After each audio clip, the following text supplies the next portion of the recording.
La plupart des hommes passent leur vie à remplir un vide qu'ils ne comprennent pas, s'enchaînant à des plaisirs éphémères qui ne font que creuser leur propre tombe spirituelle. Vous devez comprendre que la véritable puissance ne réside pas dans ce que vous ajoutez à votre existence, mais dans ce que vous avez le courage d'en retirer définitivement pour laisser place à l'essentiel. En acceptant cette privation volontaire, vous brisez les chaînes de votre conditionnement biologique pour devenir le seul maître d'une volonté de faire, capable de plier la réalité à votre propre commandement intérieur. Bienvenue sur Puissants Livres Oubliés, l'espace où nous exhumons les savoirs interdits pour forger des esprits inébranlables. Nous ne sommes pas ici pour discuter de simple productivité ou de méthodes superficielles pour organiser votre quotidien. Nous entrons aujourd'hui dans le domaine sacré de la technologie de l'âme. L'initiation au sanctuaire de l'esprit que nous entreprenons exige d'abandonner vos certitudes à la porte, car les disciplines que nous allons explorer furent autrefois jalousement gardées par les initiés des écoles pythagoriciennes et les guerriers philosophes les plus redoutables de l'histoire. Ces maîtres savaient que l'homme ordinaire n'est qu'un esclave réactif, un automate programmé par ses désirs et les stimuli extérieurs, alors que l'homme souverain est celui qui s'extrait du bruit pour renaître dans le silence.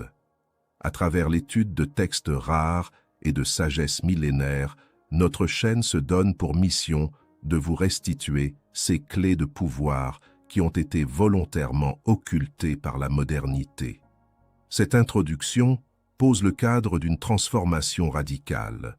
Vous n'allez pas apprendre à mieux vivre dans le système, vous allez apprendre à le dominer en devenant le maître absolu de votre propre temple intérieur.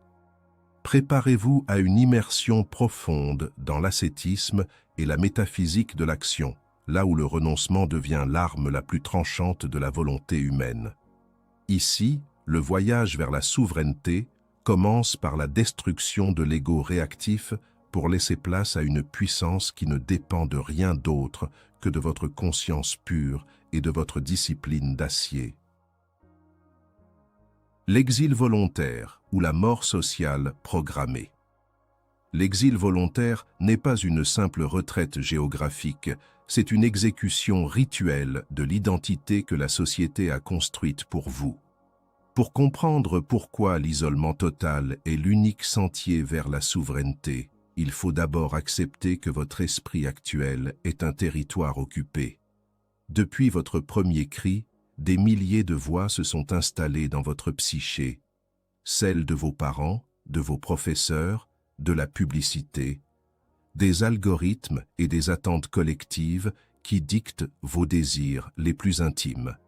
Ce que vous appelez « moi » est en réalité un égrégore de fréquences étrangères, un bruit de fond permanent qui vous empêche d'entendre la vibration fondamentale de votre propre conscience. La mort sociale programmée consiste à couper brutalement ces fils invisibles qui vous relient au théâtre des apparences, pour observer ce qui survit dans le vide absolu. Lorsque vous vous retirez physiquement et numériquement du monde, vous provoquez un choc métaphysique. Les masques que vous portiez pour plaire, pour rassurer ou pour briller s'effondrent faute de spectateurs. C'est à ce moment précis, dans l'obscurité de la solitude radicale, que commence le véritable travail de distinction. Les premiers jours de cet exil sont souvent marqués par une angoisse insupportable, car l'ego, privé de sa nourriture habituelle qu'est la validation d'autrui, entre en agonie. Il hurle, il invente des urgences, il projette des peurs irrationnelles pour vous forcer à retourner dans le troupeau. C'est ici que la discipline de l'isolé doit devenir une lame d'acier. Il faut rester immobile pendant que ces voix étrangères s'essoufflent. En refusant de réagir aux impulsions sociales résiduelles, vous affamez les parasites mentaux. Peu à peu, le silence s'installe. Un silence si dense qu'il devient tangible. Dans cette chambre de résonance pure, vous commencez enfin à percevoir des pensées qui ne sont pas des échos. Vous découvrez que vos ambitions n'étaient que des imitations, et que vos peurs n'étaient que des héritages. L'exil volontaire agit comme un filtre quantique. Il ne laisse passer que ce qui est authentiquement lié à votre source. Les anciens maîtres hermétiques savaient que l'âme ne peut se révéler que lorsqu'elle est libérée du poids de l'opinion publique. En disparaissant des radars du monde, vous cessez d'être une fonction dans la machine sociale pour redevenir un point d'origine. Cette mort sociale est le prix à payer pour une naissance métaphysique. Tant que vous avez besoin de l'œil de l'autre pour exister, vous êtes un prisonnier qui chérit ses chaînes. L'isolement radical détruit cette dépendance et installe une autonomie vibratoire qui ne peut plus être ébranlée. C'est dans ce laboratoire du rien que vous forgez une volonté qui n'a plus besoin de justification extérieure. Vous apprenez que la solitude n'est pas un manque, mais une plénitude effrayante pour celui qui a peur de lui-même. En traversant ce désert, vous transmutez votre solitude en une forteresse de gnose. Chaque lien social coupé est une unité d'énergie récupérée. Cette énergie, autrefois gaspillée dans la gestion de votre image, est désormais réinvestie dans la cristallisation de votre être véritable. Le monde vous oubliera, et c'est la meilleure chose qui puisse vous arriver, car dans cet oubli général, vous vous souviendrez enfin de qui vous étiez avant que le monde ne vous dise qui être. L'exil est la seule méthode pour identifier les intrus logés dans votre intellect. C'est une guerre de libération intérieure où le champ de bataille est le silence. Les fréquences de la collectivité sont comme un poison lent qui paralyse l'intuition. L'isolement est l'antidote qui réveille le génie dormant. Vous devez devenir un fantôme pour les vivants afin de devenir un géant parmi les ombres de la connaissance. Cette discipline prohibée n'est pas une fuite, c'est une confrontation finale avec le miroir de la vérité. Si vous survivez à la rencontre avec votre propre vide, vous reviendrez parmi les hommes avec un regard qui transperce les illusions. Vous serez présent dans le monde, mais vous ne lui appartiendrez plus jamais. Votre esprit sera devenu une zone souveraine, inaccessible aux manipulations de la psychologie de masse. C'est la gloire de l'ascète moderne, posséder une clarté si tranchante qu'elle sépare le réel du paraître d'un simple mouvement de la conscience. La mort sociale programmée n'est pas une fin, c'est le début de l'immortalité de la volonté. En choisissant de disparaître, vous prenez le contrôle de la seule chose qui compte vraiment, la source de votre propre attention. C'est l'acte le plus rebelle qu'un homme puisse accomplir dans une société de transparence forcée et de connexion permanente. L'exil est le luxe suprême de l'initié, la porte étroite qui mène à la puissance que les livres oubliés ont toujours décrite comme la fin de l'esclavage mental. En restant seul, vous cessez d'être un effet pour devenir la cause. Votre conscience s'élargit jusqu'aux confins de l'univers, car elle n'est plus compressée par les limites étroites de votre personnage social. Le silence devient votre allié, l'obscurité votre guide, et la solitude votre trône. C'est ici, et seulement ici, que vous rencontrerez le véritable « je suis », libre de toute influence, de tout dogme et de toute pollution étrangère. L'exil volontaire est le creuset alchimique où le plomb de l'homme social se transforme en l'or de l'esprit souverain. Ne craignez pas le silence, craignez plutôt de mourir sans jamais l'avoir entendu, car c'est dans son intensité que se cachent les secrets que le bruit du monde tente désespérément de vous cacher.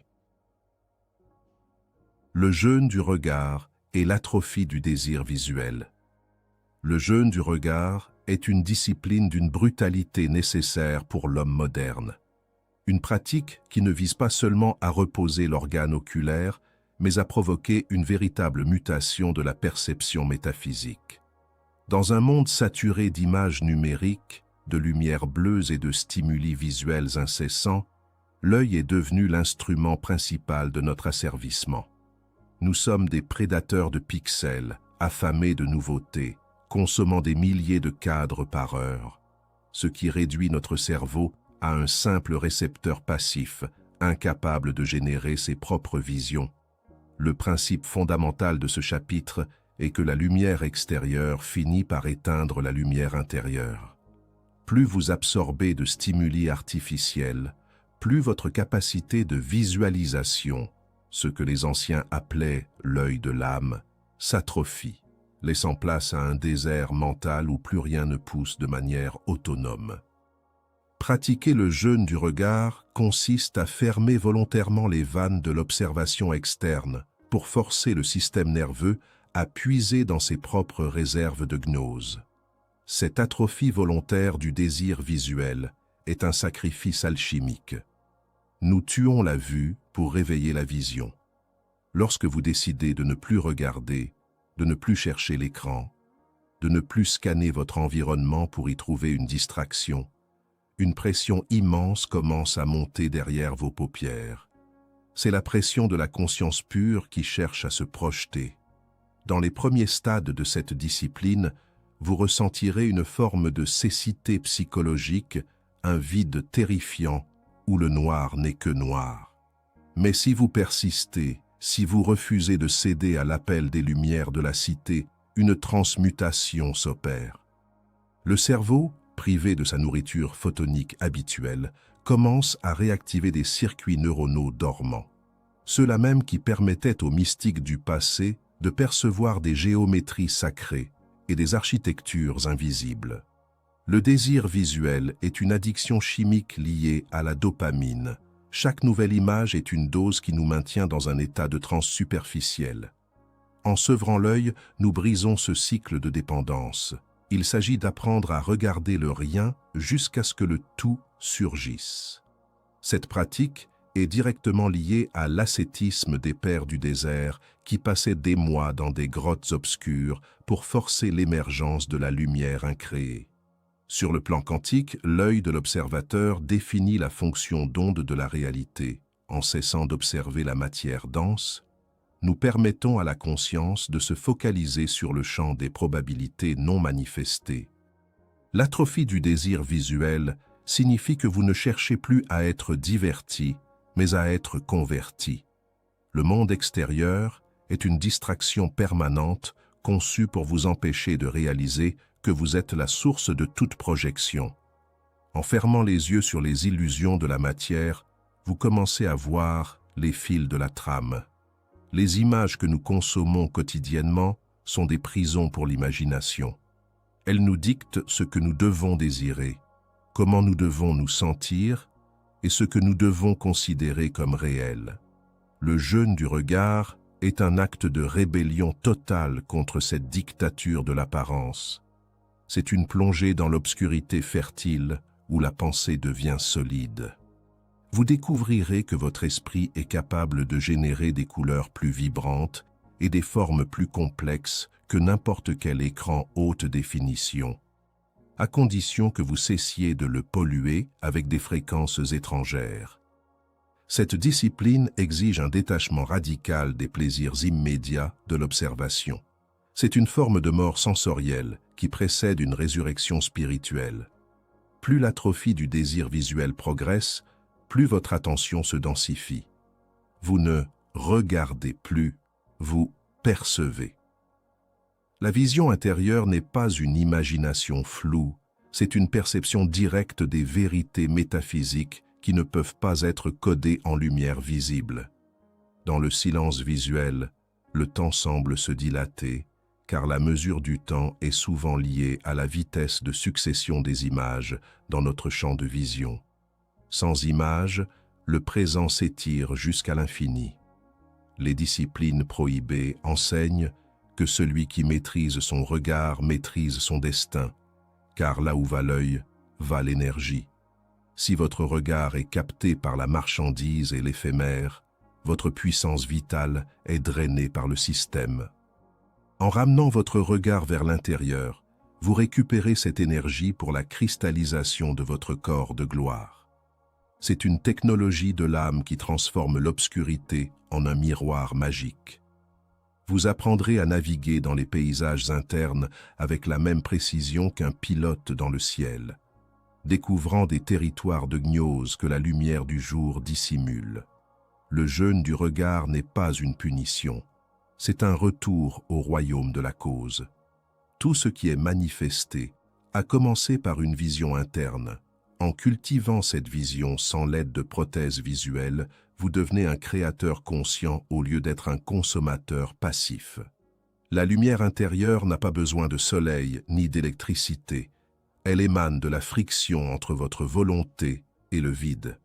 Cette pratique demande une patience herculéenne, car l'esprit moderne déteste l'absence d'image. Il cherchera à créer des hallucinations, des distractions mentales pour combler le manque. Mais vous devez rester le maître de la porte, le gardien de votre propre obscurité. Lorsque le bruit visuel s'éteint enfin, la clarté qui émerge est d'une pureté absolue. C'est le regard de l'aigle qui ne scie pas devant le vide. Vous réalisez alors que tout ce que vous avez regardé jusqu'ici n'était qu'une ombre portée sur le mur de la caverne. L'atrophie du désir visuel vous rend souverain, car vous ne dépendez plus du spectacle du monde pour vous sentir exister. Vous devenez le spectacle et le spectateur, l'image et la source. C'est la fin de l'errance oculaire et le début de la contemplation fixe. Dans cet état, la réalité extérieure commence à se plier, car elle n'est plus maintenue par votre observation habituelle et limitée. Vous apprenez à voir à travers la matière, à percevoir les courants d'énergie et les structures vibratoires qui soutiennent l'univers. Le jeûne du regard est la clé de la seconde vue, celle qui ne se trompe jamais car elle ne juge pas sur les apparences. C'est une discipline de fer pour un âge de verre et de plastique. En refusant de voir comme la masse voit, vous accédez à une fréquence de vérité qui est interdite au commun des mortels. C'est le secret des disciplines prohibées. Ce que vous perdez en surface, vous le gagnez en profondeur infinie. La lumière intérieure est une présence constante qui n'attend que votre retrait du monde des formes pour se manifester. Elle est la signature de votre divinité oubliée, le phare qui vous guidera à travers les tempêtes de l'existence sans que vous ayez besoin d'une boussole extérieure. Pratiquer ce jeûne, c'est choisir la gnose plutôt que l'information, la sagesse plutôt que la donnée, et l'être plutôt que le paraître. C'est l'acte final de l'iconoclasme spirituel, briser toutes les images du monde pour ne laisser subsister que l'image unique et ineffable du soi originel. Chaque minute passée dans ce retrait visuel est une victoire de la volonté sur la biologie, un pas de plus vers la libération totale des cycles de la réactivité. Vous n'êtes plus l'esclave de ce que vous voyez, vous êtes le maître de ce que vous concevez. Et dans cette conception pure, libre de toute influence extérieure, vous trouverez enfin la paix qui dépasse toute compréhension humaine. Une paix ancrée dans la certitude de votre propre lumière incréée. La vision devient alors un acte de puissance, un faisceau de conscience capable de transformer l'ombre en or et le plomb du monde en diamant de l'esprit. Tel est le pouvoir du jeûne du regard. Il rend l'invisible visible et transforme le voyant en voyant véritable, capable de contempler l'essence même du cosmos sans que ses yeux ne se détournent jamais de la vérité. En persévérant dans cette voie, l'atrophie du désir visuel ne sera plus une privation, mais la plus haute des libertés, celle de n'avoir besoin de rien d'extérieur pour contempler la majesté de l'éternité présente en chaque atome de votre être. La lumière intérieure, une fois réveillée par ce jeûne sacré, ne s'éteindra plus jamais, car elle ne dépend d'aucune source périssable. Elle est le soleil de minuit des initiés, la flamme éternelle qui brûle dans le temple du silence, inaccessible au vent du monde et au mirage de la matière. C'est ici que s'achève votre dépendance aux formes et que commence votre voyage vers l'essence pure. En renonçant au spectacle, vous recevez l'univers en héritage. Tel est le paradoxe des disciplines prohibées. Le vide est la porte de la plénitude, et l'obscurité est le berceau de la lumière la plus pure. Maintenez votre garde, gardez vos yeux clos sur les vanités, et ouvrez-les sur l'éternité que vous portez en vous. La vision n'est plus un outil de survie, mais un acte de création divine, le prolongement naturel de votre souveraineté retrouvée. Chaque instant de ce jeûne est une pierre ajoutée à l'édifice de votre immortalité psychique. Vous êtes maintenant prêt à percevoir ce que les yeux de chair ne pourront jamais saisir, la vibration originelle qui précède toute forme et toute couleur. C'est le triomphe de l'esprit sur l'optique, de la conscience sur la rétine, de la vérité sur l'illusion. Dans ce vide visuel, vous devenez enfin l'architecte du sacré. La souveraineté du silence face au chaos du verbe. La parole est devenue la plus grande fuite d'énergie de l'humanité moderne, un gaspillage systématique de la puissance vitale qui condamne l'individu à une existence de surface. Nous vivons dans une ère de logorée permanente où le silence est perçu comme une menace, un vide qu'il faut absolument combler par des bruits sans substance, des opinions non filtrées et des bavardages mécaniques. Cependant, les disciplines prohibées enseignent que chaque mot prononcé sans nécessité est une goutte de sang spirituel que vous offrez à l'entropie du monde. La souveraineté du silence face au chaos du verbe est la pratique consistant à sceller hermétiquement ses lèvres pour forcer la pression de la conscience à monter jusqu'à un point de saturation où elle se transmute en une autorité naturelle. Une présence si dense qu'elle n'a plus besoin du support fragile du langage pour s'imposer. Lorsque vous cessez de parler pendant des cycles longs, des semaines, voire des mois, vous brisez le cycle de la réactivité sociale. Le verbe est l'outil principal de la négociation avec l'ego d'autrui. En le supprimant, vous retirez votre consentement au théâtre des apparences. L'absence totale de parole provoque un reflux de l'énergie vers les centres supérieurs du cerveau. Cette énergie, autrefois gaspillée dans la gestion de l'image de soi et la justification constante de ses actes, commence à irriguer les zones de la volonté pure.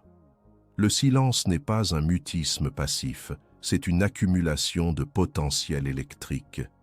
Sur le plan métaphysique, la parole est une vibration qui extériorise votre force intérieure. En la retenant, vous transformez votre corps en un condensateur de puissance. Les anciens initiés savaient que le silence est le langage des dieux et que celui qui parvient à dompter sa langue devient capable de commander à la structure même de la réalité par la seule force de son intention. Le chaos du verbe est une prison de fréquences qui nous maintient dans une vibration basse, celle de l'explication et de la défense. Le souverain, lui, ne s'explique jamais. Il est. Dans l'isolement du silence, vous découvrirez que la plupart de vos paroles servaient à masquer votre propre peur du vide ou à quémander une place dans la hiérarchie sociale. En éliminant cette fonction, vous tuez l'esclave en vous. La transmutation de l'énergie vitale par le silence suit une courbe alchimique précise. Les premiers jours sont marqués par une agitation mentale féroce où l'esprit tente de compenser l'absence de mots par un monologue intérieur incessant. Mais si vous persistez, ce monologue finit par s'épuiser. Il se heurte au mur inébranlable de votre refus de verbaliser. C'est alors que survient la phase de la clarté cristalline. Votre autorité ne vient plus de ce que vous dites, mais de la densité de votre silence. Les personnes qui vous entourent ressentent cette pression. Elles perçoivent une force qui ne cherche rien, qui n'attend rien et qui ne se donne pas en spectacle. C'est l'autorité naturelle du prédateur immobile, celle du maître qui n'a pas besoin de crier pour être entendu.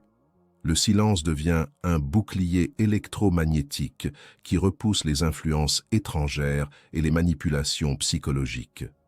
Dans cet état, Le moindre mot que vous finirez par prononcer après des mois de discipline aura le poids d'une montagne et la précision d'un scalpel. Vous ne parlerez plus pour remplir le vide, mais pour sculpter le réel. Le chaos du verbe est une stratégie de distraction globale conçue pour que l'homme ne s'appartienne jamais. Le silence est l'acte de réappropriation ultime. Chaque heure de mutisme volontaire renforce la connexion entre votre volonté et votre centre de commande intérieur.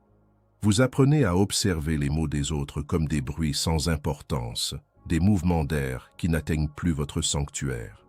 Cette discipline est rare, car elle est terrifiante pour l'ego qui a besoin de se rassurer par le son de sa propre voix. Mais pour celui qui cherche la gnose, le silence est l'unique creuset. Il permet de percevoir la parole perdue, cette vibration originelle qui précède toute langue humaine et qui contient les codes de la création. La souveraineté du silence vous donne accès à une forme de télépathie instinctive, une compréhension directe des intentions d'autrui sans le filtre déformant du langage. Vous voyez les mensonges avant même qu'ils ne soient formulés, car vous êtes ancré dans la fréquence de la vérité muette. L'énergie vitale, ainsi économisée, se manifeste physiquement par un regard plus profond, une posture plus stable et une présence magnétique qui attire les opportunités et les êtres de haute vibration. Le silence est une forme de jeûne métaphysique qui purifie l'intellect de toutes les scories accumulées par des années de conditionnement verbal. C'est une technologie de l'âme qui transmute le plomb de la discussion stérile en l'or de la présence pure. Dans les écoles de mystère, le néophyte devait souvent garder le silence pendant 5 ans avant d'être autorisé à poser une seule question. Cette épreuve n'était pas une punition, mais la seule façon de construire une base assez solide pour recevoir la connaissance véritable. Sans la souveraineté du silence, la connaissance ne fait que glisser sur la surface de l'esprit sans jamais s'y enraciner. En pratiquant le silence pendant des cycles longs, vous réalisez que le verbe est souvent une fuite devant la vérité de l'instant présent. Les mots sont des étiquettes qui limitent notre perception du cosmos. En les supprimant, nous laissons la réalité se manifester dans sa splendeur brute et infinie. Votre autorité devient alors universelle, car elle ne dépend d'aucun code culturel, ni d'aucune rhétorique. Elle est la signature de votre être souverain, libre du chaos du verbe et maître de sa propre émanation. Le silence est le luxe des puissants, le refuge des sages et l'arme des initiés. En le choisissant, vous sortez de la masse bruyante pour rejoindre les rangs de ceux qui agissent sur le monde par la seule présence de leur conscience. C'est ici que se forge la volonté de faire, dans l'immobilité des lèvres et la concentration du souffle. Le chaos du verbe tente de vous fragmenter, de vous disperser aux 4 vents de l'opinion. Le silence vous rassemble, vous densifie et vous rend indestructible. Chaque cycle de silence est une initiation à la mort et à la résurrection, une façon de quitter le monde du bruit pour entrer dans le royaume de la puissance réelle. Vous ne reviendrez jamais de ce voyage avec les mêmes besoins de communication.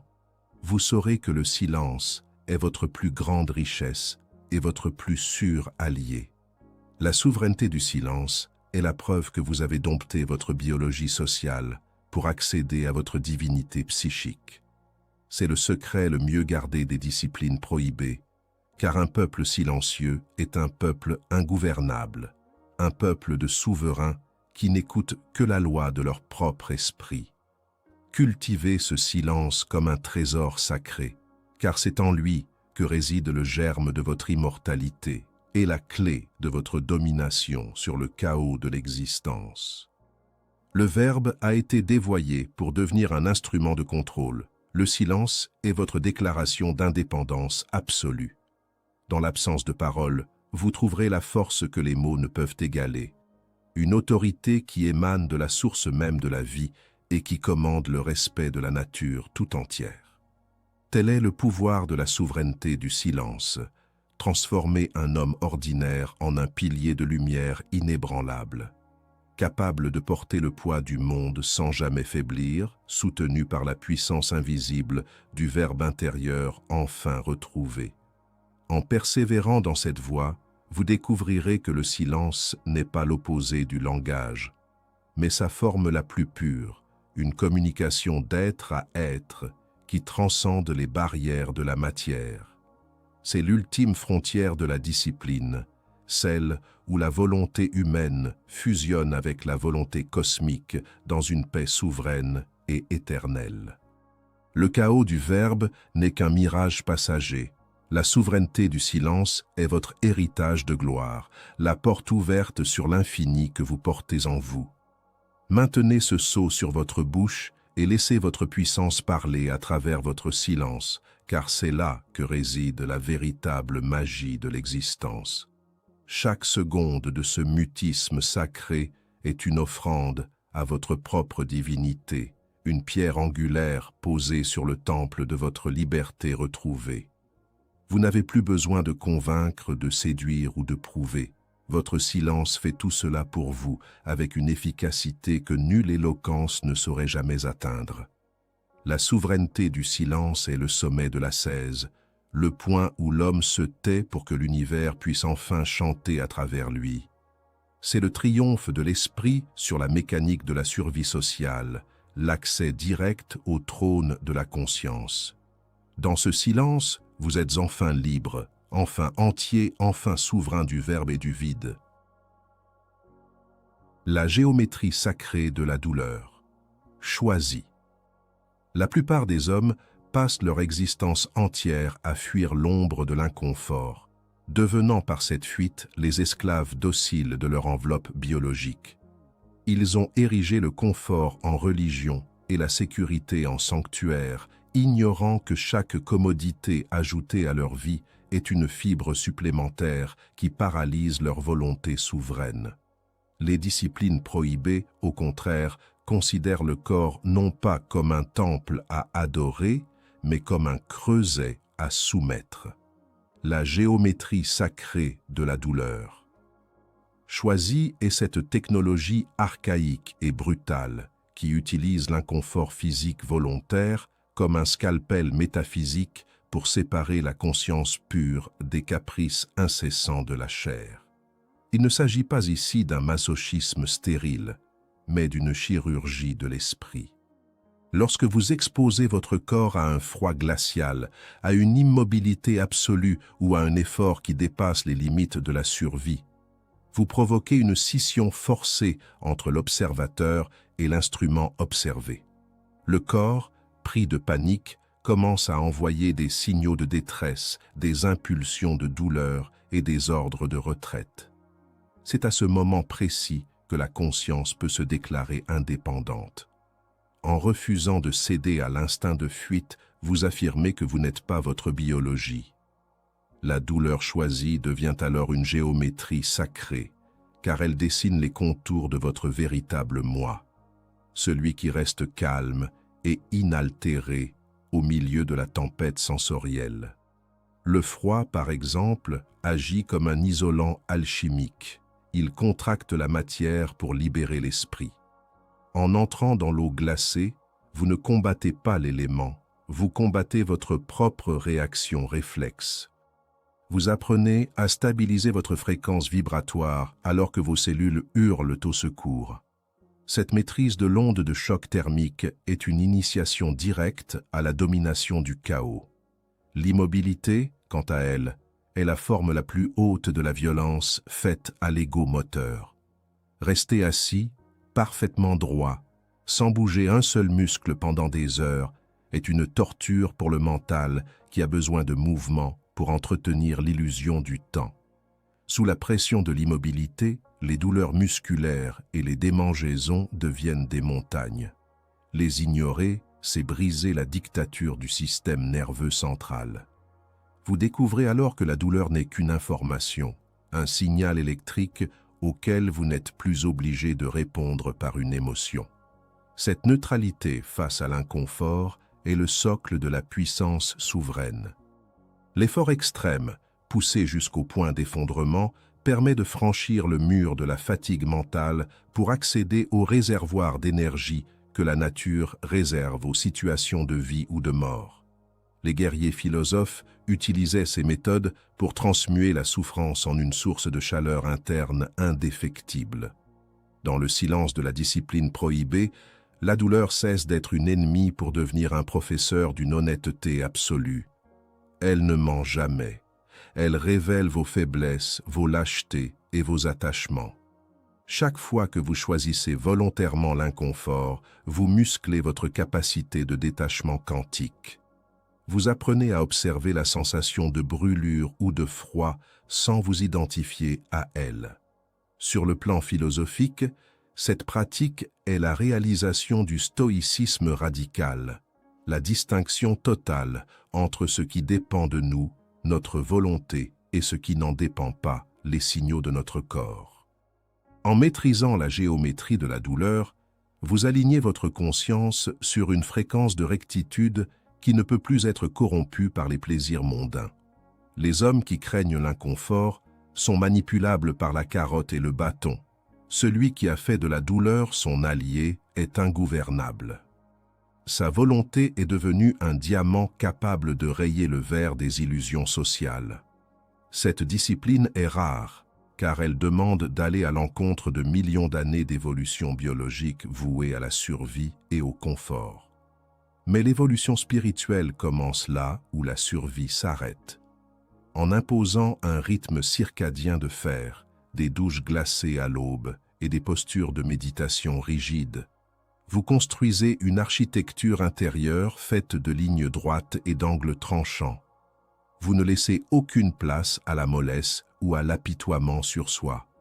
Le corps devient un outil de précision, une machine obéissante aux ordres de l'architecte central. La géométrie sacrée de la douleur choisie purifie le sang et l'esprit des scories de la paresse. Elle crée une clarté mentale d'une intensité insoutenable pour le commun des mortels, une vision qui transperce les voiles de la matière dense.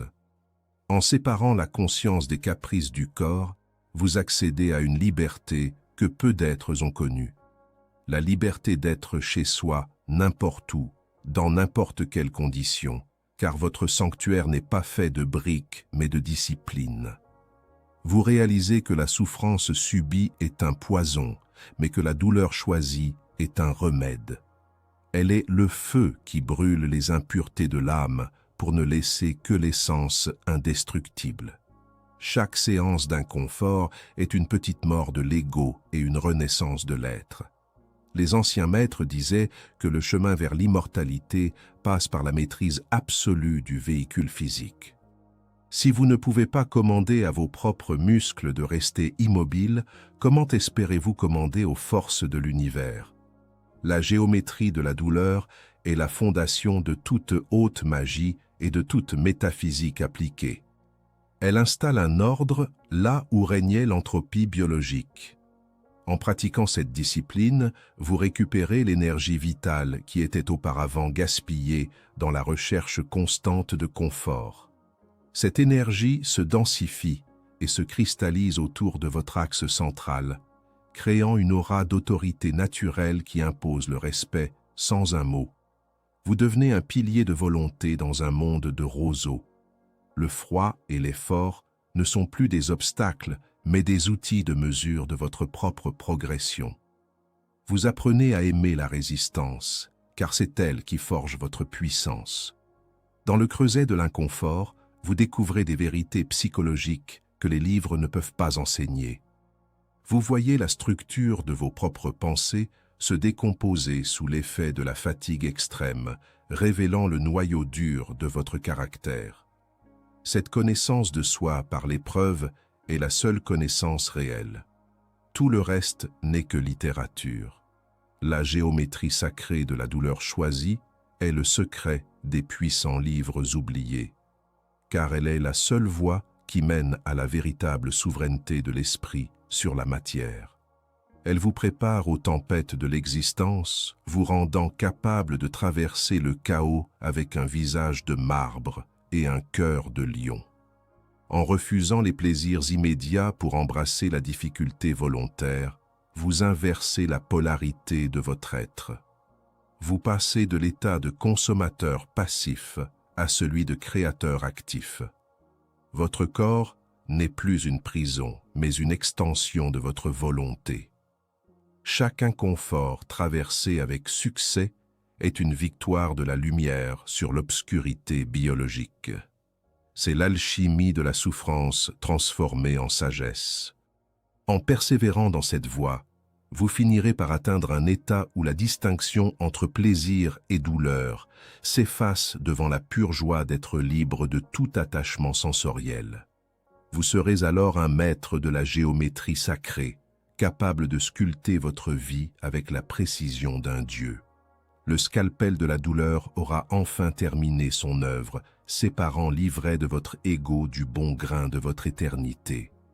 Vous marcherez sur terre comme un étranger pour la faiblesse, un spectre de force qui n'a plus besoin des béquilles du confort pour se tenir debout. Tel est le pouvoir du chapitre de la douleur choisie. Transformer la vulnérabilité humaine en une forteresse spirituelle inexpugnable, ancrée dans la réalité brute de l'action pure et de la volonté de faire. Ne fuyez plus le froid, ne fuyez plus la fatigue, ne craignez plus l'immobilité. Embrassez-les comme les instruments de votre libération finale. Car c'est dans la tension de l'arc que la flèche de la conscience trouve la force de percer les cieux. Chaque seconde d'inconfort conscient est une seconde de souveraineté gagnée sur l'oubli. Maintenez la posture, maintenez la discipline et laissez la géométrie de la douleur dessiner en vous le plan de votre divinité retrouvée. La chair peut trembler, mais l'esprit doit rester immobile. C'est là que réside la gloire de l'ascète et la puissance du guerrier de l'invisible. En maîtrisant ce chapitre, vous avez posé la pierre angulaire de votre temple intérieur, un temple que rien, ni le temps ni la souffrance, ne pourra jamais détruire. Vous êtes désormais le maître du scalpel, l'architecte du sacré, le souverain de votre propre demeure. L'efficacité radicale de l'obscurité et de la privation sensorielle. L'obscurité n'est pas l'absence de lumière, mais le berceau de toutes les formes non encore manifestées, le creuset où la réalité se repose avant de se densifier sous l'œil de l'observateur. Dans notre civilisation de l'omniprésence lumineuse et du bruit électronique, nous avons perdu le contact avec le noir absolu, cette dimension sacrée qui permettait aux anciens mystiques d'effondrer les limites étroites de leur moi social pour fusionner avec le champ primordial des possibilités. Pratiquer l'efficacité radicale de l'obscurité et de la privation sensorielle consiste à retirer systématiquement chaque béquille perceptive sur laquelle s'appuie votre ego pour exister. En plongeant dans un silence total et une noirceur impénétrable, vous provoquez une déconnexion brutale des circuits neuronaux qui maintiennent l'illusion de la séparation entre vous et l'univers. Le moi est une construction maintenue par les stimuli. Je vois des objets, donc je suis ici. J'entends des bruits, donc le monde est là. Lorsque vous supprimez ces repères, l'architecture de votre identité commence à s'effriter. Privé de ses points d'ancrage habituels, le cerveau entre dans un état de panique créatrice, cherchant désespérément à projeter une réalité là où il n'y a que le vide. C'est dans cette faille psychologique que réside la puissance de la discipline prohibée. En restant immobile dans le noir, vous ne fuyez pas le monde, vous entrez dans sa salle des machines. La privation sensorielle agit comme un solvant universel sur les structures rigides de votre personnalité. Vous réalisez rapidement que ce que vous appelez votre conscience est en réalité une fréquence qui s'est habituée à vibrer de manière étroite. L'obscurité totale force cette fréquence à s'élargir, sans la vue, sans l'ouïe, sans le toucher superficiel. L'observateur, cette étincelle de conscience pure située derrière vos yeux, se retrouve face à lui-même, sans miroir et sans décor. C'est l'expérience de la chambre noire des alchimistes, où le plomb de la perception sensorielle doit être transmué en l'or de la perception directe. Sur le plan quantique, l'obscurité représente l'état de superposition où toutes les réalités existent simultanément sous forme de probabilité. Tant que vous regardez le monde, vous forcez une seule version de la réalité à se manifester. En cessant de regarder, en vous privant de tout signal extérieur, vous autorisez votre esprit à retourner dans l'océan primordial du chaos fertile. C'est ici que l'efficacité radicale se manifeste. Vous ne travaillez plus sur les effets de votre vie, mais sur la cause originelle. Les heures passées dans l'obscurité absolue ne sont pas du temps perdu, mais du temps de reconfiguration métaphysique. Votre glande pinéale, libérée de la tyrannie du cycle jour-nuit artificiel, commence à sécréter des molécules qui ouvrent les portes de la vision interne. Vous ne voyez plus avec des yeux de chair, mais avec une clarté qui émane du centre même de votre être. Cette lumière incréée n'a pas besoin de photons pour éclairer les vérités les plus sombres. La privation sensorielle vous apprend la patience de l'araignée au centre de sa toile. Vous devenez hypersensible au mouvement de l'énergie et au courant de la pensée avant même qu'il ne se cristallise dans la matière. Le monde moderne utilise la lumière pour vous aveugler et le bruit pour vous rendre sourd à votre propre divinité. L'obscurité est votre bouclier contre cette manipulation globale. Dans le vide sensoriel, les frontières de votre corps physique s'estompent. Vous ne savez plus où vous finissez et où l'espace commence. Cette dissolution est nécessaire pour reconnecter l'observateur au champ de point zéro. Cet état d'énergie infinie où la volonté peut enfin s'exercer sans la résistance des préjugés physiques. Cette discipline est rare car elle confronte l'individu à ses propres démons sans aucune possibilité de distraction. Dans le noir, il n'y a pas d'évasion. Vous devez faire face à la structure de votre propre mental, à ses boucles répétitives, à ses peurs ancestrales. Mais si vous restez assis, imperturbable, au cœur de cette privation, vous finirez par traverser le mur du son psychologique. Ce qui était effrayant devient une paix ineffable. L'obscurité devient une présence aimante, une substance vivante qui vous nourrit et vous régénère. Vous découvrirez que le silence est une fréquence très haute qui contient toutes les musiques et que le noir est une couleur suprême qui contient tous les spectres. L'efficacité radicale de cette pratique se mesure à votre capacité à revenir dans le monde des formes avec une autorité nouvelle. Ayant connu le vide originel, vous ne craignez plus les tempêtes de la surface. Vous savez que la réalité est malléable et que l'observateur est le maître du jeu. La privation sensorielle est l'entraînement ultime du guerrier philosophe sur la chaîne Puissants livres oubliés, car elle forge une autonomie vibratoire totale. Vous n'avez plus besoin de rien pour être tout. Votre esprit devient un sanctuaire que la lumière du monde ne peut plus polluer.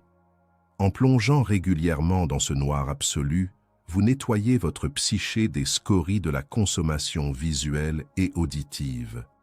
Vous réapprenez à écouter le battement de l'univers à travers votre propre sang. C'est une technologie de l'âme qui court-circuite les intermédiaires pour vous donner un accès direct à la source de la manifestation. Le moi social, avec ses titres, ses possessions et ses angoisses, s'évapore pour laisser place à l'être souverain. Cette reconnexion au champ primordial est le secret des anciens initiés qui restaient des jours entiers dans les profondeurs des pyramides ou des cavernes sacrées. Ils ne cherchaient pas l'isolement pour souffrir, mais pour renaître. Ils savaient que l'obscurité est la matrice de la lumière. En maîtrisant votre peur du vide, vous maîtrisez votre destin.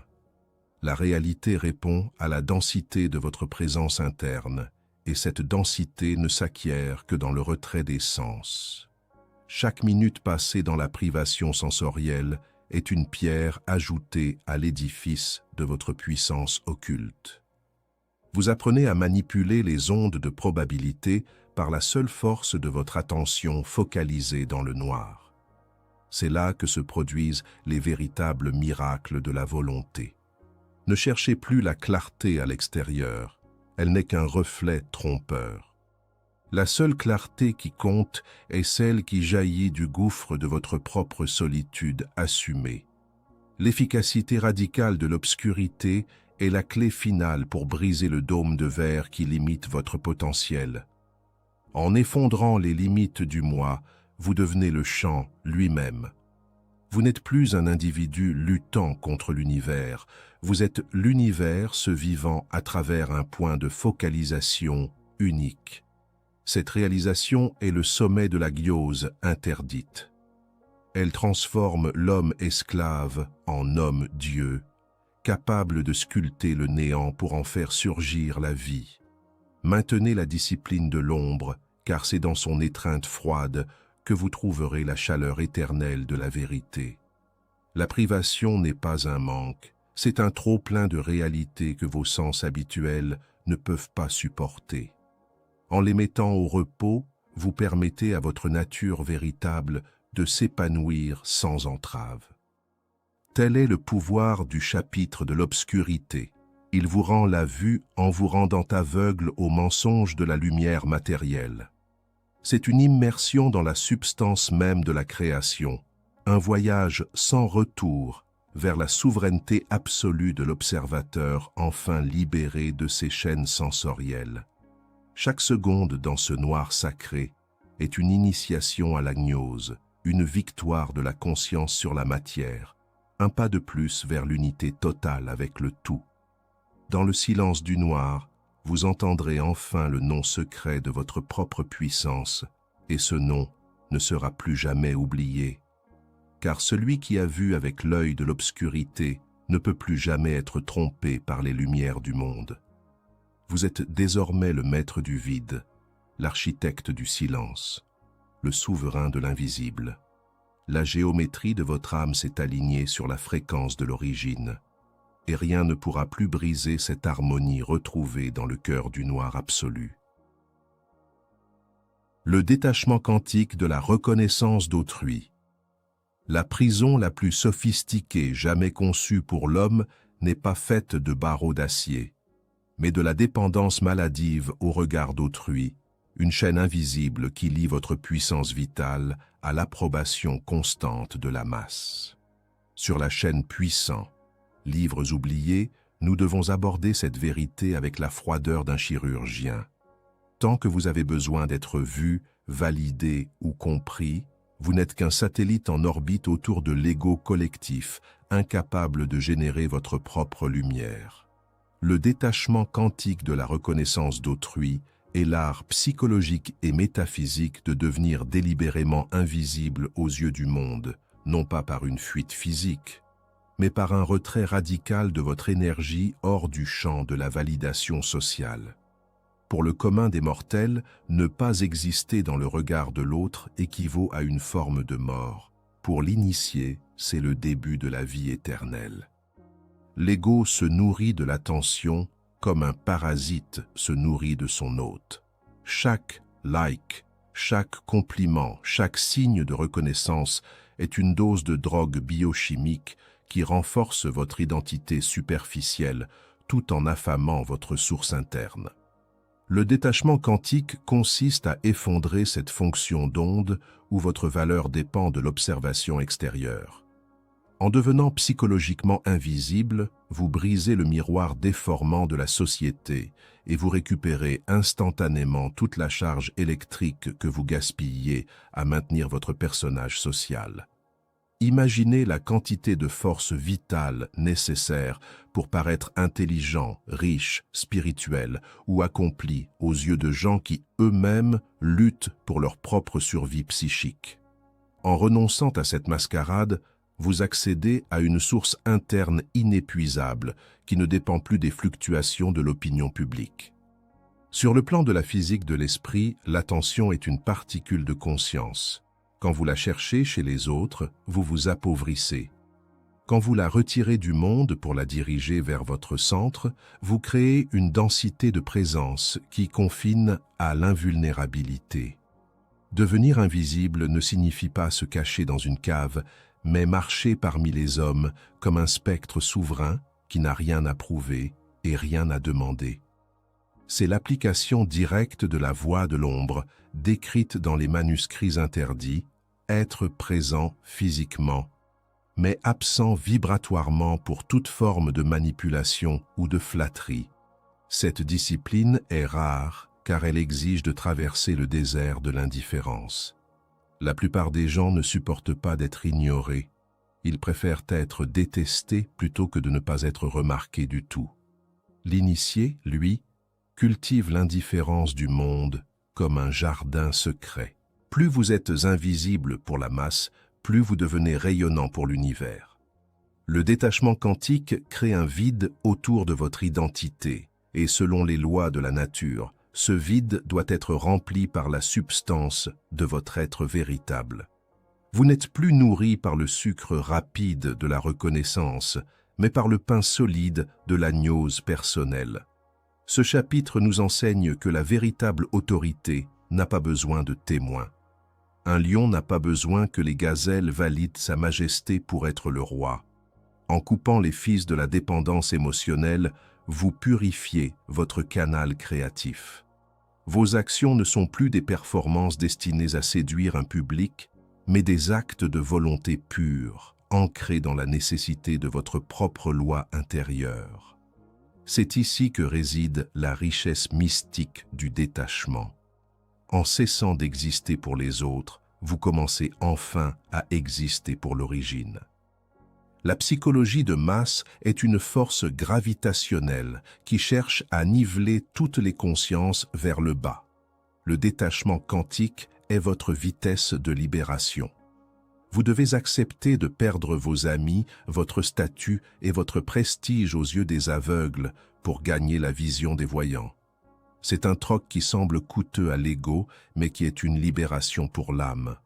La source interne inépuisable dont nous parlons est le champ de point zéro de votre propre conscience, un réservoir de puissance qui ne tarit jamais car il est auto-alimenté. Contrairement à la reconnaissance externe qui nécessite un effort constant et un compromis permanent, la source interne demande simplement de l'espace et du silence. En devenant invisible, vous créez cet espace. Vous n'êtes plus une cible pour les projections d'autrui. Vous devenez un miroir dans lequel les autres voient leur propre vide, ce qui les pousse à se détourner de vous. C'est votre plus grande protection. La transparence sociale est le bouclier ultime du guerrier philosophe. Vous apprenez à manipuler les courants de la réalité sans que personne ne soupçonne votre influence, car vous ne cherchez pas à en tirer gloire. La gloire est le poison de l'action juste. Le détachement quantique vous permet d'agir avec la précision du destin, sans l'interférence de la vanité. Dans ce retrait volontaire de la scène des vanités, vous découvrez que la solitude n'est pas un isolement, mais une communion avec les forces primordiales qui détestent le bruit et l'ostentation. Vous devenez un inconnu célèbre auprès des puissances invisibles. Cette discipline prohibée transmute votre besoin de plaire en une volonté de conquête intérieure. Chaque fois que vous ressentez l'impulsion de raconter vos succès ou de montrer votre valeur, et que vous l'étouffez consciemment, vous transmutez cette énergie en une couche supplémentaire d'autorité naturelle. Le monde finit par se plier devant celui qui ne lui demande rien. C'est le paradoxe suprême. En devenant invisible, vous finissez par exercer une influence plus profonde que n'importe quel leader charismatique assoiffé d'applaudissements.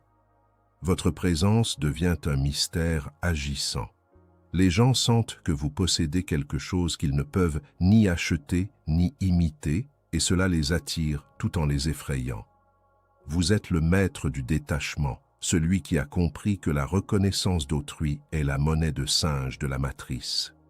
En refusant de jouer le jeu de la visibilité, vous sortez du système de contrôle de la dopamine sociale.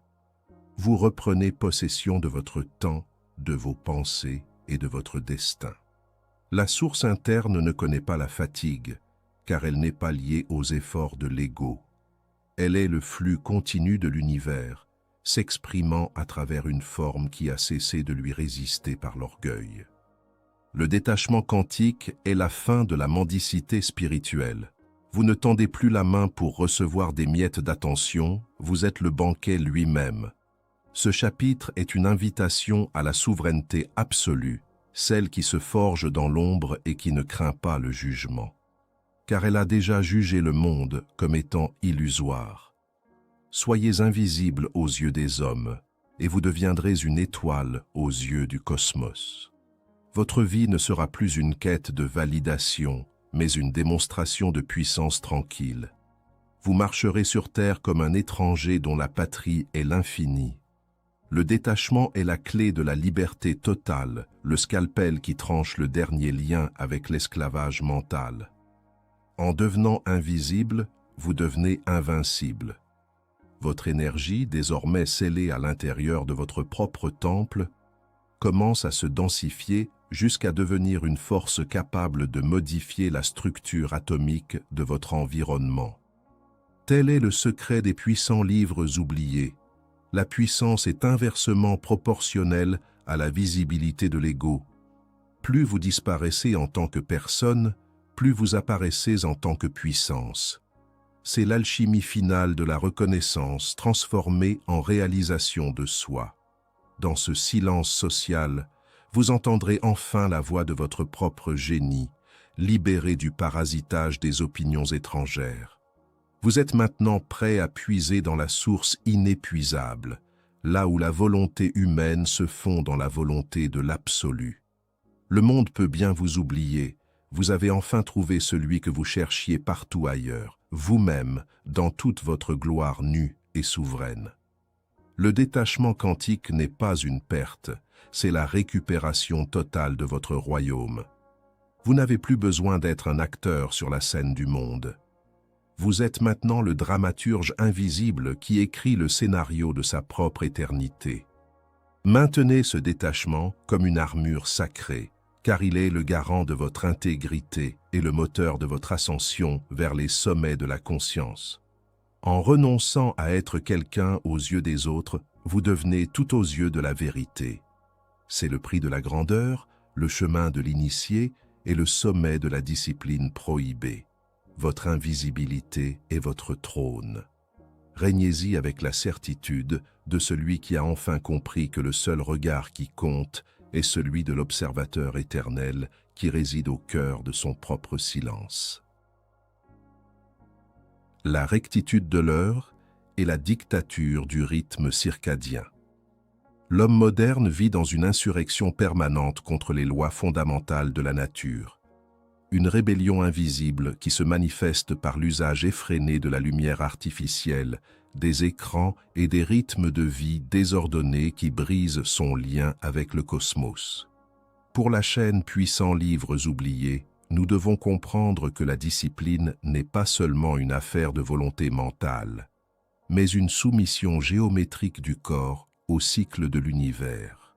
La rectitude de l'heure et la dictature du rythme circadien représentent cette technologie de l'âme où l'alignement biologique devient une forme de prière physique.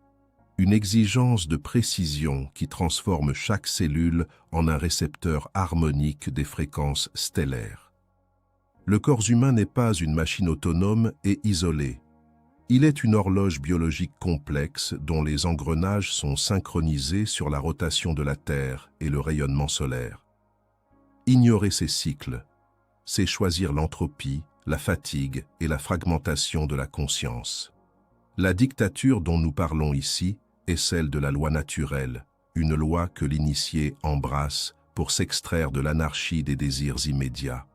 Lorsque vous imposez à votre biologie une heure fixe pour l'éveil, une heure fixe pour le jeûne, une heure fixe pour le travail et une heure fixe pour le repos sacré, vous cessez d'être un amas de chair réactif pour devenir un vecteur de puissance.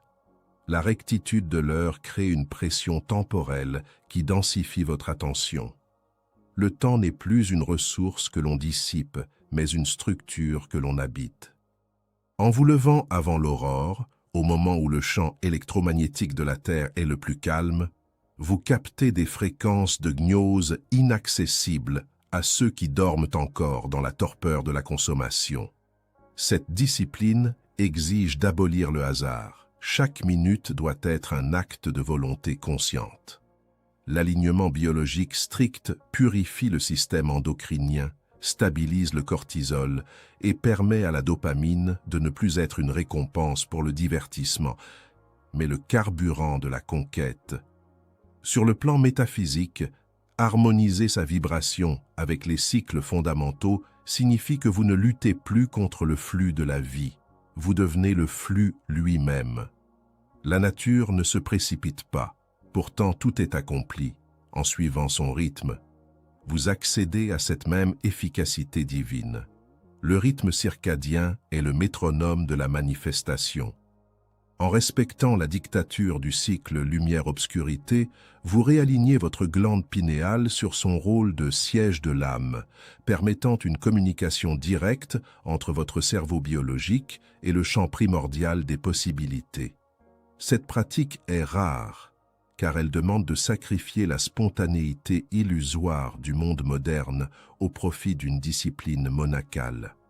Mais c'est dans cette contrainte apparente que réside la véritable liberté. Un fleuve sans rive n'est qu'un marécage, une vie sans structure horaire n'est qu'une dérive sensorielle. La rectitude est le rivage qui permet à votre énergie vitale de prendre de la vitesse et de la profondeur. En synchronisant vos battements de cœur avec les pulsations de la Terre, vous devenez indestructible face aux tempêtes psychologiques. L'instabilité émotionnelle provient souvent d'un déséquilibre biologique fondamental. En stabilisant le véhicule, vous offrez au pilote, votre conscience, une plateforme de commandement inébranlable.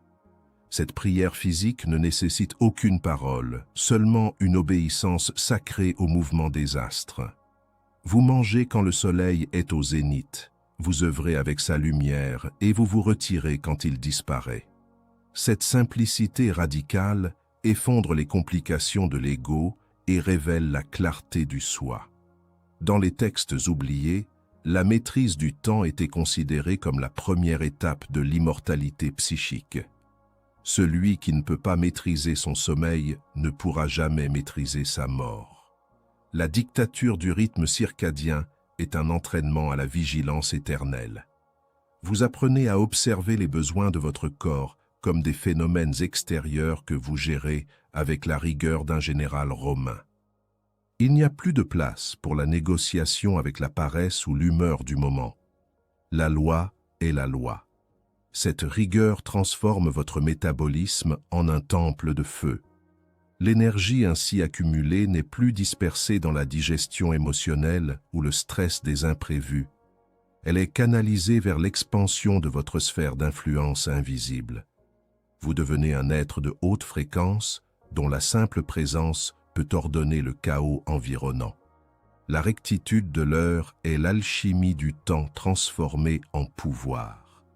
Chaque cycle quotidien devient une répétition de la création du monde, un passage de l'ombre à la lumière, du chaos à l'ordre. En vivant selon cette dictature, vous réalisez que vous êtes une partie intégrante du grand œuvre cosmique. Le temps n'est plus votre ennemi, mais votre allié le plus fidèle.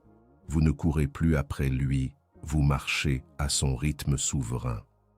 Cette discipline prohibée vous sépare définitivement de la masse désynchronisée qui vit dans un crépuscule permanent entre caféine matinale et insomnie numérique. Vous possédez une clarté que les autres n'imaginent même pas. Votre intuition devient infaillible car elle est branchée sur les signaux universels. La rectitude est la géométrie du comportement. Elle crée une harmonie vibratoire qui attire la réussite et repousse la déchéance. En respectant votre biologie, vous respectez le Créateur en vous. C'est un acte d'humilité profonde qui mène à la plus haute exaltation. Vous découvrez que les limites du corps sont les portes de l'esprit. Sans la dictature du rythme, la volonté s'évapore dans les sables mouvants de la distraction. Avec elle, elle devient un laser capable de percer toutes les résistances. Chaque heure respectée est une victoire de l'esprit sur la matière. Vous n'êtes plus un accident biologique, vous êtes une nécessité cosmique. La souveraineté commence à la seconde où vous décidez que votre temps n'appartient plus aux autres, ni à vos impulsions, mais à la loi de l'origine. La rectitude de l'heure est le sceau de votre noblesse spirituelle. Elle vous donne une autorité naturelle sur les éléments et sur les hommes, car ils sentent que vous obéissez à quelque chose de plus grand que vous-même. Cette obéissance est votre force. En vous alignant sur les fréquences fondamentales, vous devenez un pilier de réalité, un point d'ancrage dans le mouvant. Votre vie devient une œuvre d'art horlogère, d'une précision effrayante et d'une beauté mathématique. Le chaos du monde ne peut plus vous atteindre, car vous ne résonnez plus sur sa fréquence désordonnée. Vous êtes dans le monde, mais votre horloge interne est réglée sur l'éternité. C'est le secret final de la rectitude. En maîtrisant le cycle du jour et de la nuit, vous apprenez à naviguer entre les dimensions du visible et de l'invisible. Votre sommeil n'est plus une perte de conscience, mais une exploration lucide, car votre biologie est assez propre pour supporter la gnose nocturne. La dictature du rythme circadien est le socle sur lequel repose tout l'édifice des disciplines prohibées. Sans cet alignement, tout travail spirituel est une construction sur le sable. Avec lui, vous bâtissez sur le roc de la loi universelle. Votre volonté de faire se forge dans la répétition impitoyable de l'excellence horaire. Vous ne faites pas ce que vous voulez, vous faites ce qui doit être fait au moment où cela doit être accompli. Cette libération du choix personnel est la clé de la puissance divine. Vous devenez un instrument pur de l'intention. La rectitude est votre bouclier contre la décomposition, votre épée contre l'inertie. En maintenant cette discipline de fer, vous transformez votre existence en une symphonie de pouvoir où chaque note est à sa place, au bon moment, pour l'éternité. Tel est le triomphe de l'heure juste sur le chaos du verbe et de l'action. Vous êtes désormais le maître du temps, l'architecte du rythme, le souverain de votre propre biosphère sacrée. L'univers reconnaît son propre rythme en vous et vous ouvre ses portes secrètes. La dictature est devenue liberté et la rectitude est devenue grâce. Vous marchez avec les étoiles au pas de l'absolu.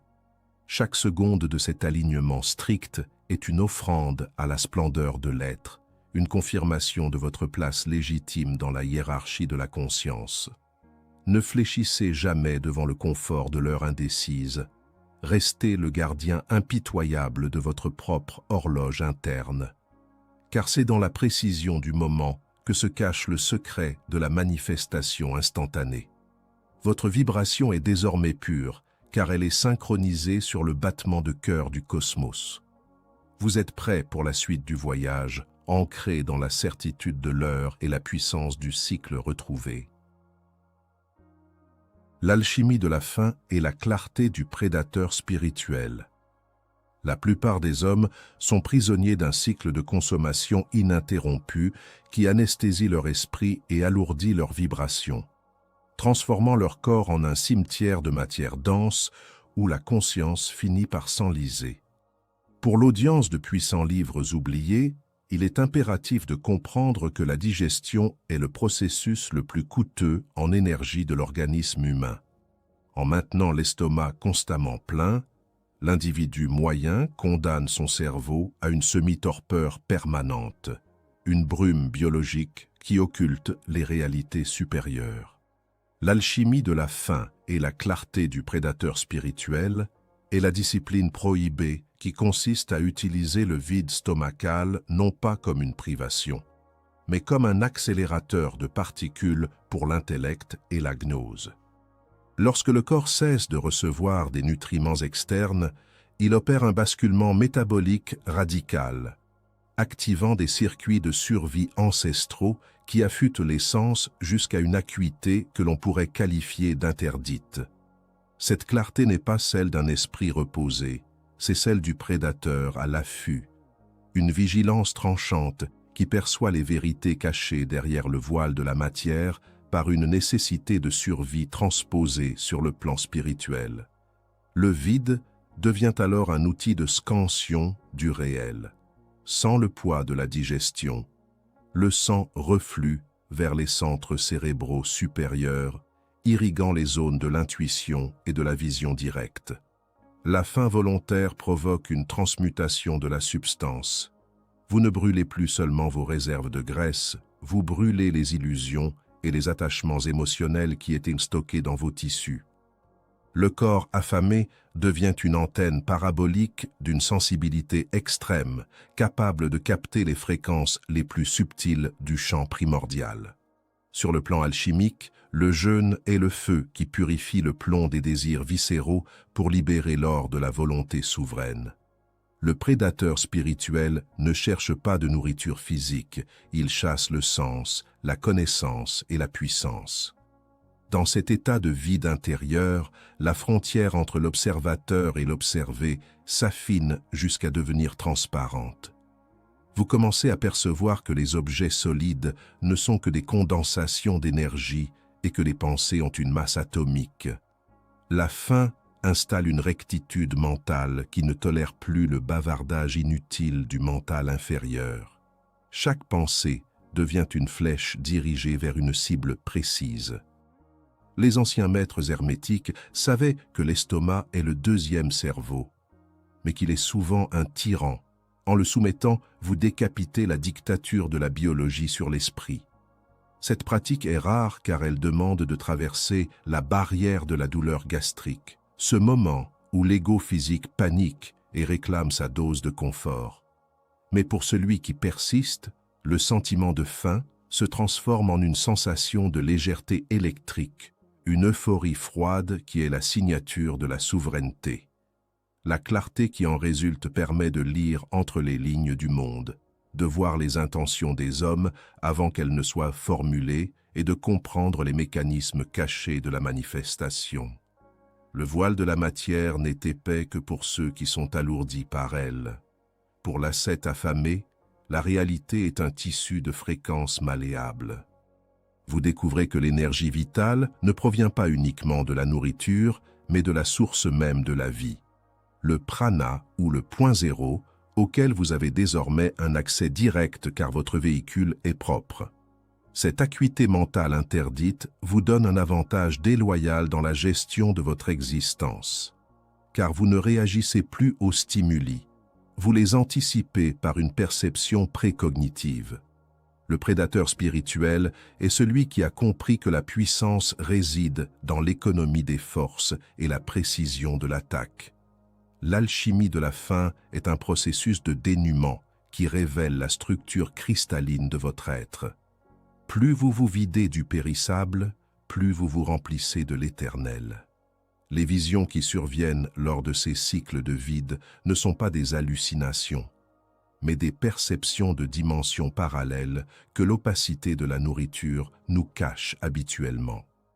C'est dans cet état que les prophètes recevaient leurs révélations et que les conquérants puisaient leur détermination inhumaine. Le vide stomacal crée une résonance acoustique interne où la voix de l'intuition résonne avec la force d'un tonnerre. Vous apprenez à distinguer le besoin réel de l'envie réflexe. Cette maîtrise du besoin le plus fondamental de l'être vivant, manger, vous confère une autorité sur tous les autres désirs secondaires.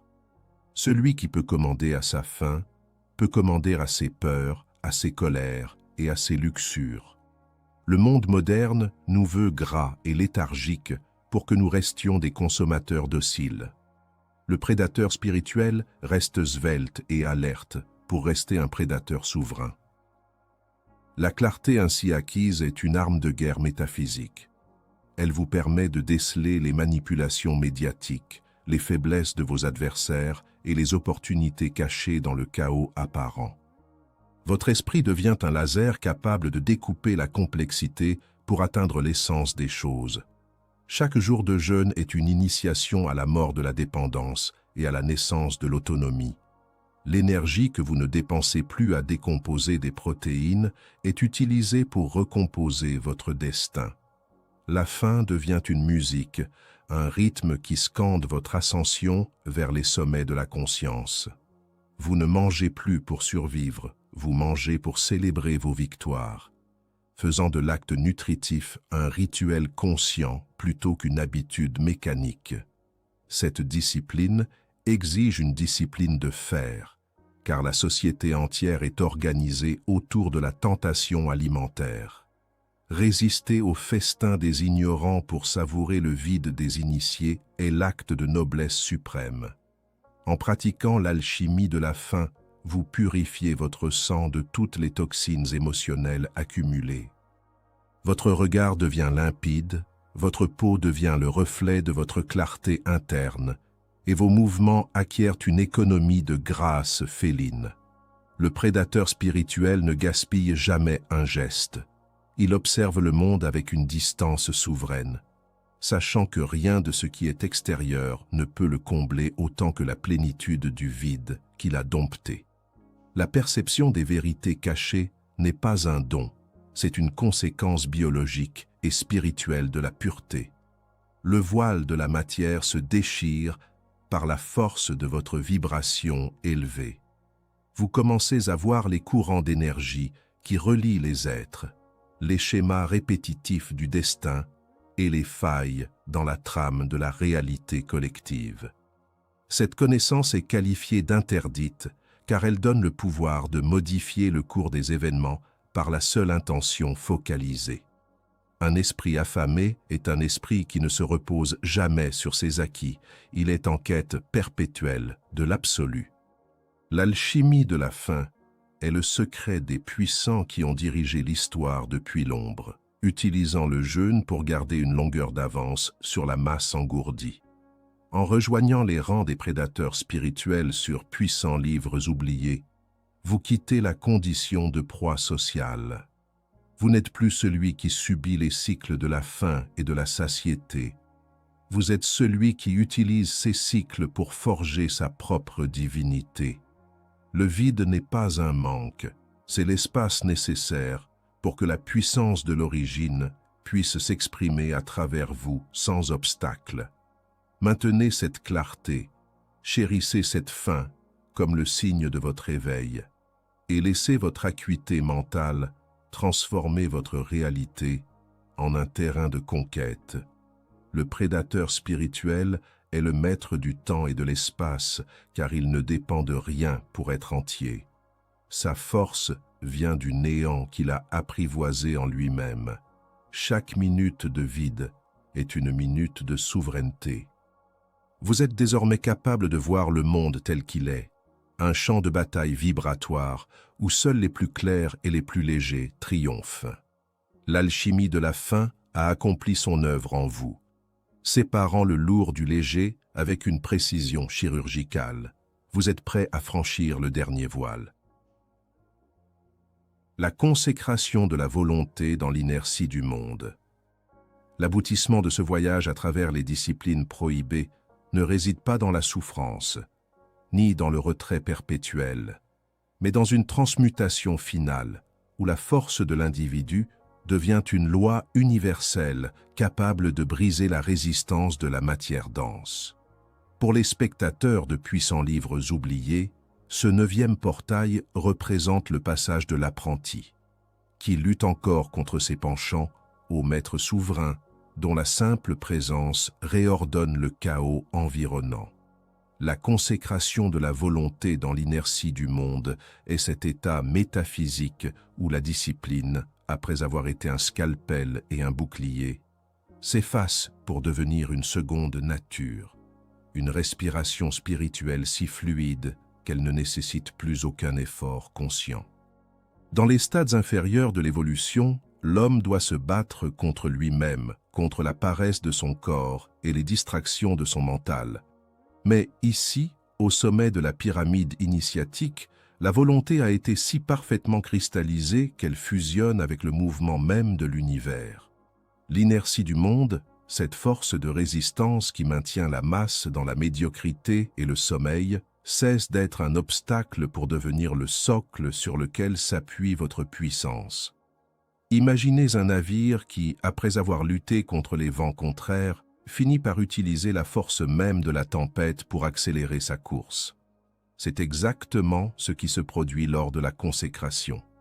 La réalité, que nous percevons souvent comme une structure rigide et inflexible, n'est en vérité qu'une substance malléable qui répond à la densité de l'intention. Tant que votre volonté est fragmentée, hésitante ou polluée par des désirs contradictoires, la matière résiste et vous renvoie l'image de votre propre impuissance.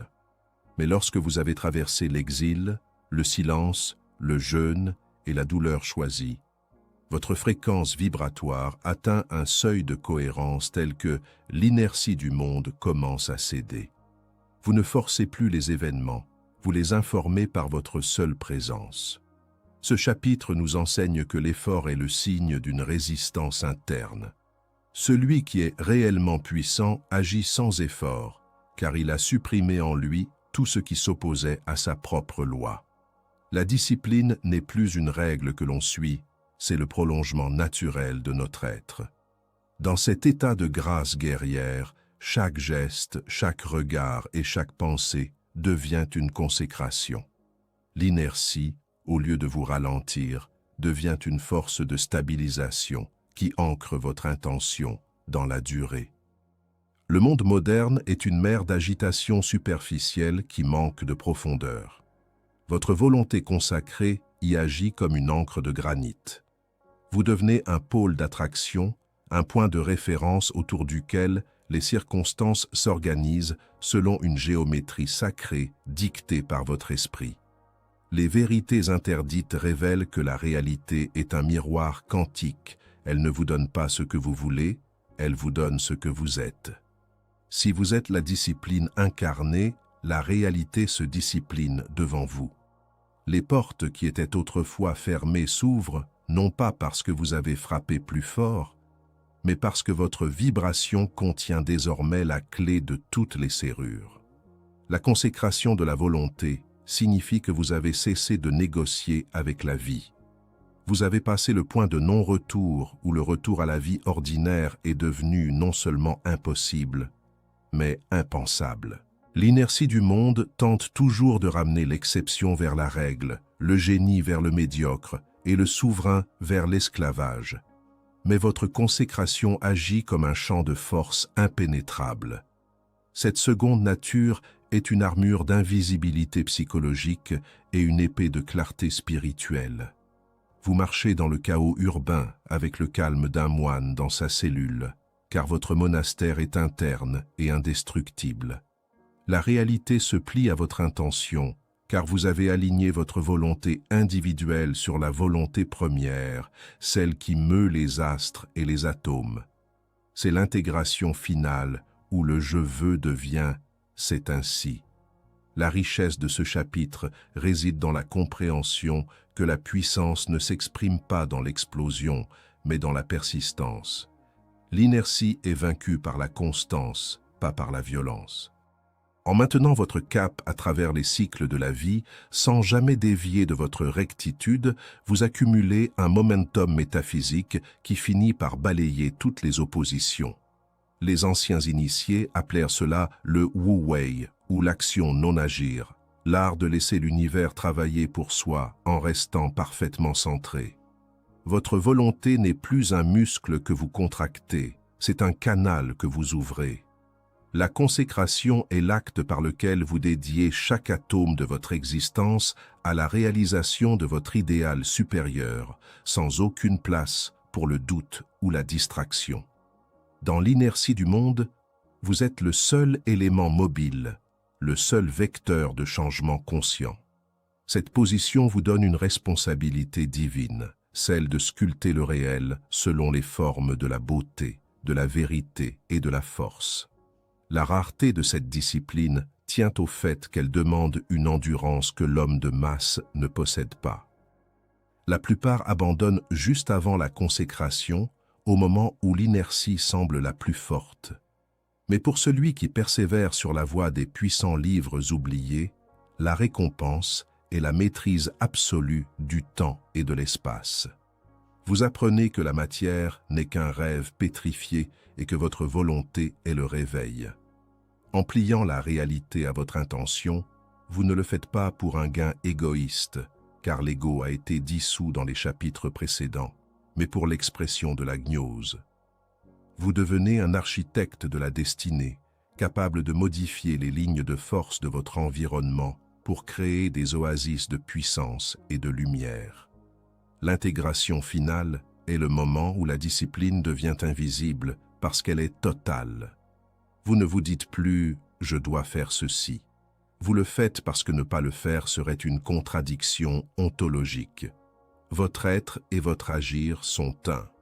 C'est la fin du dualisme et le début de la souveraineté. L'inertie du monde devient alors votre allié. Une fois que vous avez mis la réalité en mouvement dans une direction donnée, cette même inertie maintient le mouvement sans que vous ayez à intervenir. C'est la magie de la manifestation constante. Vous devenez un prédateur spirituel dont la proie est l'infini.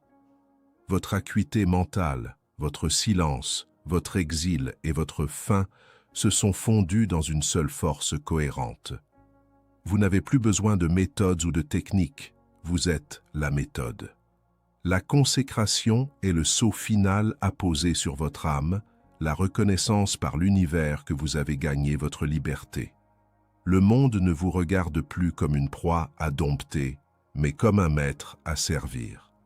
Tout ce que vous avez retiré de votre vie pour trouver la puissance vous revient maintenant sous une forme transmutée et purifiée. Vous possédez tout parce que vous n'avez besoin de rien. La réalité se plie devant vous comme l'herbe se plie sous le vent, non par soumission forcée, mais par reconnaissance de votre autorité naturelle. C'est le triomphe de l'esprit sur la matière, de l'ordre sur l'entropie. Vous avez transformé votre corps en un diamant, votre esprit en un soleil et votre volonté en une loi. Ce 9e chapitre n'est pas une conclusion, c'est le commencement de votre véritable histoire, celle qui s'écrit dans les annales de l'éternité. En intégrant ces disciplines, vous avez quitté la sphère de l'humain trop humain pour entrer dans celle du divin immanent. L'inertie du monde n'est plus une prison, mais le théâtre de votre gloire. Vous agissez avec une précision chirurgicale, modifiant les événements par de subtils ajustements de votre fréquence interne. La consécration est le point où la connaissance devient pouvoir et où le pouvoir devient amour de la loi. Vous êtes le gardien des secrets oubliés, le porteur de la flamme qui ne s'éteint jamais. Chaque pas que vous faites sur cette terre laisse une empreinte de lumière dans le champ éthérique, un rappel pour ceux qui dorment encore qu'un autre chemin est possible. La discipline est devenue votre plus grande liberté. Vous êtes libre de créer, libre de détruire, libre d'être, car vous avez maîtrisé les forces de la résistance. Votre volonté est maintenant unifiée à la vibration source, faisant de vous un co-créateur conscient de l'univers. Le monde s'efface devant le souverain et l'inertie se transforme en une obéissance sacrée. Tel est le message final de la consécration. La puissance n'est pas un don extérieur, c'est une conquête intérieure qui finit par rayonner à l'extérieur. Vous avez dompté les fauves de vos sens, vous avez traversé l'obscurité et vous émergez maintenant comme un soleil de minuit, éclairant un monde qui ne sait pas encore qu'il a été sauvé de sa propre léthargie. Maintenez cette consécration avec la dignité d'un roi et la vigilance d'un mage. Votre volonté est le stylet avec lequel vous gravez votre nom sur les murs du temple de la vie. Ne fléchissez jamais, car l'univers entier conspire à soutenir celui qui s'est consacré à la vérité de son propre être. Vous êtes le maître du rythme, le souverain du silence et l'architecte de la volonté.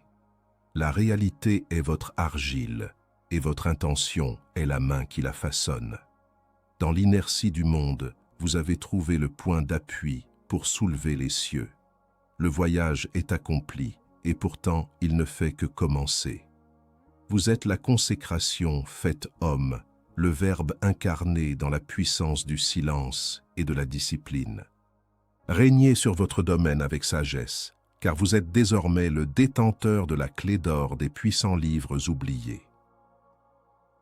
Nous refermons aujourd'hui ce grimoire de l'action radicale sous le signe du retour du spectre souverain. Vous devez réaliser que vous n'êtes plus la même personne qu'au début de cette immersion. Les fréquences de votre conscience se sont densifiées au contact de ces savoirs occultés. Ces disciplines, que la masse perçoit comme des punitions ou des privations, ne sont en vérité que les clés d'or de votre propre sanctuaire. En ayant le courage de refuser ce que le monde vous offre gratuitement, ces plaisirs futiles et ces distractions qui enchaînent l'âme, vous venez de reprendre possession de ce qui n'a pas de prix, votre liberté absolue et votre capacité de commandement. Sur la chaîne Puissants livres oubliés, nous ne traitons pas la discipline comme une simple méthode pour être plus efficace au travail ou pour réussir dans le système. Nous la traitons comme une extraction métaphysique, un processus alchimique où vous vous extrayez de la fange de la collectivité pour devenir un être supérieur. Un observateur capable de voir à travers les illusions de la société de consommation comme si elles étaient de verre. L'ascétisme et le silence ne sont pas des fins en soi, mais le scalpel nécessaire pour découper le voile du paraître. Vous sortez de cette expérience transformée en un prédateur spirituel, dont la volonté est désormais une loi capable de plier l'inertie de la matière. Ne cherchez plus la validation à l'extérieur, car vous portez désormais en vous une source inépuisable. Le monde verra peut-être un homme ordinaire, mais l'univers reconnaît un souverain. Gardez ces secrets scellés dans votre pratique quotidienne et marchez avec la certitude de celui qui a enfin trouvé le chemin de la puissance réelle. Votre nouvelle vie commence dans l'ombre de la discipline, là où la lumière de la vérité ne s'éteint jamais.